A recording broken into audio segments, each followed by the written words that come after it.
Giant Jake lived alone in the Texas desert. Everyone feared his massive size and ran away screaming. But when he found injured Sarah dying in the sand, she discovered his gentle heart. Sometimes the biggest people have the kindest souls, and true love sees past scary appearances. Before watching full story, comment below from where you watching. Also like and subscribe for more stories. In the vast expanse of the Texas desert, where the sun blazed mercilessly during the day and the stars shone like diamonds at night, lived a man unlike any other. Jake Thompson was not just tall, he was a giant among men. Standing at an impressive 7 feet and 4 inches, with shoulders so broad they could block out doorways, hands that could palm a watermelon like a baseball, and a voice so deep it seemed to rumble from the very earth itself, Jake was a sight that could make grown men tremble. The people in the small, dusty frontier town of Dusty Creek had given him a name that followed him like a shadow wherever he went, Giant Jake. Most folks in the area were genuinely terrified of his enormous size and intimidating physical presence, crossing streets to avoid him and whispering fearful stories about the mysterious giant who lived alone in the desert. But what none of these frightened townsfolk knew, what they couldn't see past his massive exterior, was that Jake possessed the gentlest, most compassionate heart in all of Texas. His soul was as tender as a spring flower, as caring as a mother's touch, and as loyal as the desert sunrise that greeted him each morning without fail. Jake lived in complete and utter solitude on a modest ranch located several miles outside the bustling center of Dusty Creek. His only daily companions were his faithful stallion Thunder, a magnificent black horse with eyes as intelligent as any human, and a small herd of cattle that he tended with the dedication of a shepherd watching over his flock.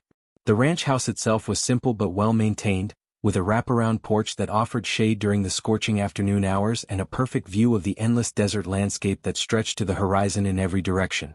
Every single day, from the moment the first rays of golden sunlight pierced the darkness until the last purple shadows of twilight fell across the land, Jake would saddle up Thunder and ride through the seemingly endless desert terrain. He methodically checked on lost or injured animals, searched for stranded travelers who might have lost their way in the maze of sand dunes and rocky outcroppings, and offered assistance to anyone who might be in need of help or guidance. His reputation for helping others was well known throughout the region, even if people were too afraid to approach him directly. But without fail, every single time, people would catch sight of his massive frame approaching on horseback and immediately flee in panic-stricken terror before he could even open his mouth to speak a single word of greeting or offer of assistance. Children would scream and hide behind their mothers' skirts, men would reach for their weapons, and women would faint at the very sight of him. The constant rejection and fear from others had carved a deep wound in Jake's heart that seemed to grow larger and more painful with each passing day. The crushing loneliness ate at Jake's very soul like a slow-burning fire that never went out. He desperately yearned for human connection, for genuine friendship, for anyone, who could look past his intimidating exterior and see the kind, gentle man who lived within. His long evenings were spent in complete and total silence, eating simple meals alone at his kitchen table while gazing out through the window at the vast, empty landscape that seemed to perfectly mirror the terrible emptiness that had taken up permanent residence in his aching heart. Jake had tried countless times over the years to integrate himself into the community. He had attempted to attend church services, only to have the entire congregation fall silent and stare at him in horror until he quietly left. He had tried to shop in the general store, but his presence would clear the building faster than a fire alarm. He had even tried to help during emergencies, rescuing people from flash floods, fighting prairie fires, and tracking down dangerous animals that threatened the town, but even his heroic acts were met with fear rather than gratitude.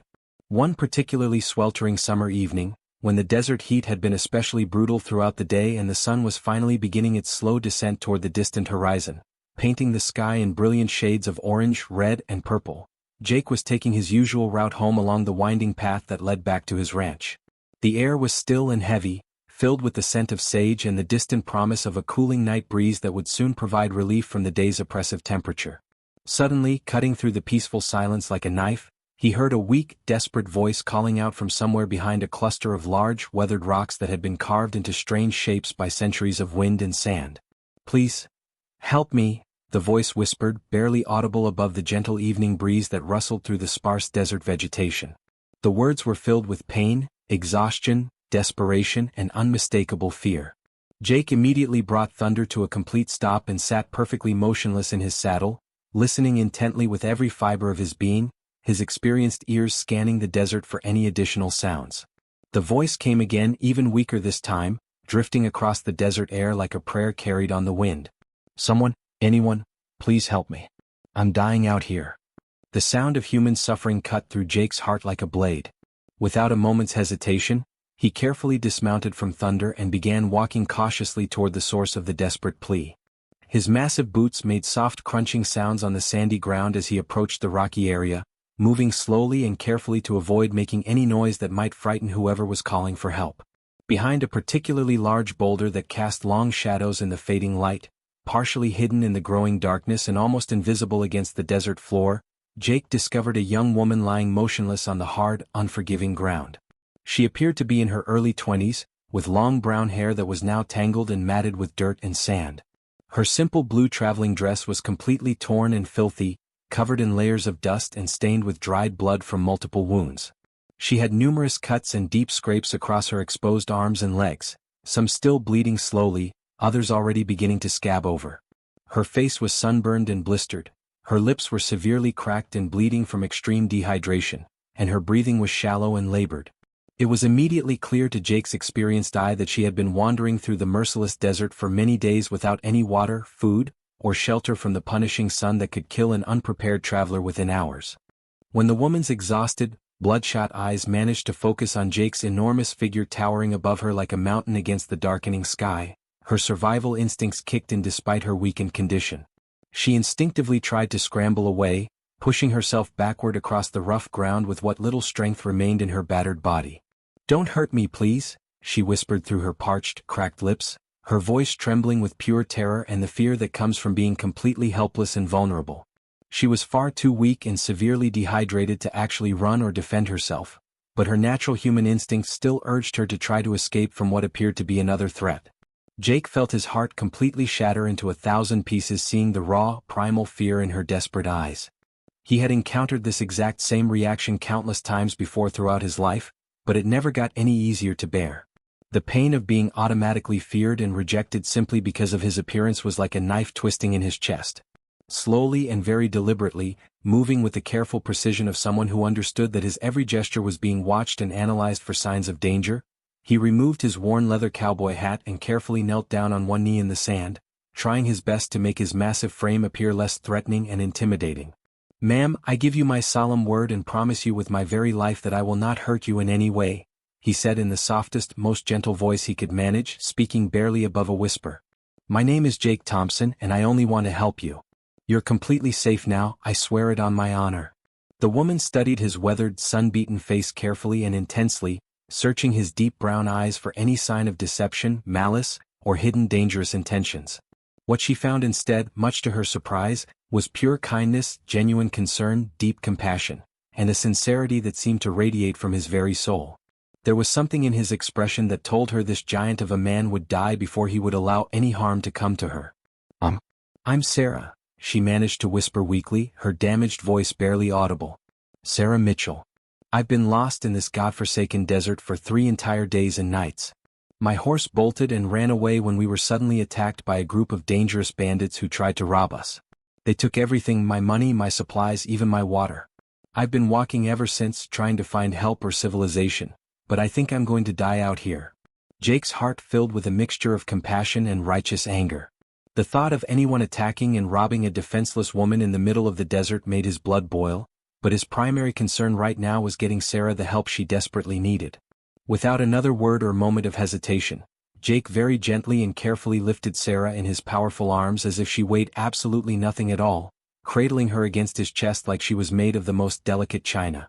He could feel how thin and frail she had become, how her body trembled with weakness and dehydration.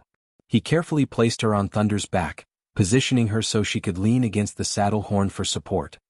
He then mounted behind her, wrapping one strong arm around her waist to hold her steady and secure as they began the journey to his ranch. Throughout the entire ride, which took nearly an hour as he kept Thunder at a gentle pace to avoid jarring his injured passenger, Jake spoke to Sarah in soothing, comforting tones, telling her stories about the desert, about his animals, about anything he could think of to keep her conscious and reassure her that everything was going to be all right. When they finally arrived at his modest ranch house, Jake immediately sprang into action with the efficiency of someone who had dealt with medical emergencies before. He carefully carried Sarah inside and laid her on his own comfortable bed, then immediately began gathering supplies to help her recover. He brought her cool, fresh water from his well, encouraging her to drink slowly to avoid making herself sick. He prepared simple but nourishing food: warm broth, soft bread, and fresh fruit from his small garden. Jake heated large pots of water on his wood-burning stove so Sarah could wash the dirt and dried blood from her body. He provided her with clean, comfortable clothes that had belonged to his late mother, carefully preserved in a trunk for all these years. With the gentle skill of someone who had tended many injured animals over the years, he cleaned and properly bandaged all of her wounds, applying healing salve that he made himself from desert plants known for their medicinal properties. Despite Sarah's weak protests, Jake absolutely insisted that she rest and recover in his own comfortable bed while he made himself a simple bedroll on the hard wooden floor of the main room. He refused to let her feel like she was imposing or taking advantage of his hospitality. For the first time in many lonely, isolated years, Jake's quiet house felt truly alive with warmth, purpose, and the presence of another human being. Having someone to care for, someone who needed his help and protection, filled a void in his life that he had almost forgotten existed. The simple act of cooking for another person, of having someone to talk to during meals, of hearing another voice in his home, brought him a joy he had never thought he would experience again. As the days slowly passed and Sarah gradually regained her strength under Jake's careful and attentive care, she began to truly understand and appreciate the remarkable man who had saved her life. Jake was absolutely nothing like the frightening stories and wild tales that people in the surrounding area whispered about the mysterious giant who lived alone in the desert. Instead of the violent, dangerous monster that local folklore had made him out to be, she discovered that he was incredibly kind, surprisingly gentle despite his intimidating size, thoughtful, intelligent, and profoundly lonely in a way that touched her heart deeply and made her want to cry for all the years he had spent in isolation. Jake cooked delicious, hearty meals for her every single day, showing a domestic skill that surprised her. He told her amusing and heartwarming stories about his cattle and their individual personalities, describing them like old friends rather than just livestock. He patiently taught her how to ride Thunder properly, standing beside the horse for hours to make sure she felt safe and secure in the saddle. He showed her every inch of his modest ranch, the small but productive garden he maintained behind the house where he grew vegetables and herbs, the chicken coop where he kept a flock of hens that provided fresh eggs, the workshop where he repaired tools and equipment, and the peaceful, simple life he had built for himself in complete isolation from the world that had rejected him. Sarah, who had lived her entire life in busy, crowded cities where she was constantly surrounded by people but had never felt truly connected to any of them, had never encountered anyone with such a genuinely good, pure, and caring heart. She began to see far beyond his intimidating physical size and imposing presence to discover the beautiful, sensitive, and deeply compassionate soul that resided within his giant frame. Jake, who had spent so many years believing that he was destined to live completely alone for the rest of his life, slowly began to experience a type of happiness, contentment, and emotional fulfillment that he had never even imagined was possible for someone like him. Their days fell into a comfortable, peaceful routine that felt natural and right to both of them. They would rise with the sun, share breakfast together on the porch while watching the desert come alive with the new day, tend to the animals in the garden together, and spend the long afternoons talking, laughing, and simply enjoying each other's company in a way that neither had ever experienced before. "Why do you choose to live all alone out here in the middle of nowhere, so far from other people?" Sarah asked one peaceful evening as they sat together on the porch, watching the magnificent desert sunset paint the vast sky in brilliant shades of orange, purple, and gold that seemed to stretch on forever. Jake's weathered face became distant and melancholy, his eyes reflecting years of pain and rejection. "People have always been terrified of me because of my unusual size and appearance," he explained sadly, his deep voice filled with old hurt. "They automatically assume I'm dangerous, violent, or evil just by looking at me without ever giving me a chance to show them who I really am inside. Children scream when they see me, grown men reach for their guns, and women cross the street to avoid me. I eventually grew tired of constantly trying to make friends and build relationships with people who would inevitably run away in fear the moment they caught sight of me approaching. It seemed easier and less painful to just accept the loneliness and isolation than to keep experiencing that crushing rejection over and over again year after year."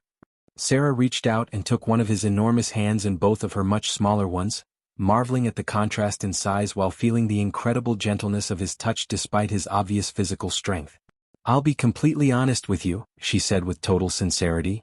"I was absolutely terrified when I first saw you standing over me in the desert.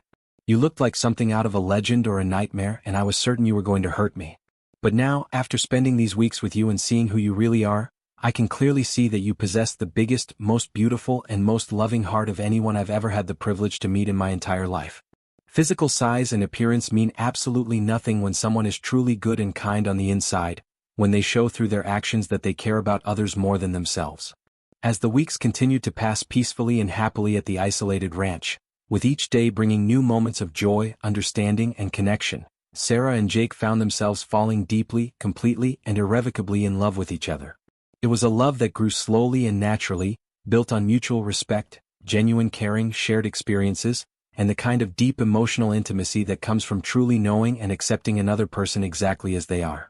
Sarah taught Jake that he was absolutely worthy of love, friendship, respect, and acceptance just as he was, without needing to change or hide any part of himself.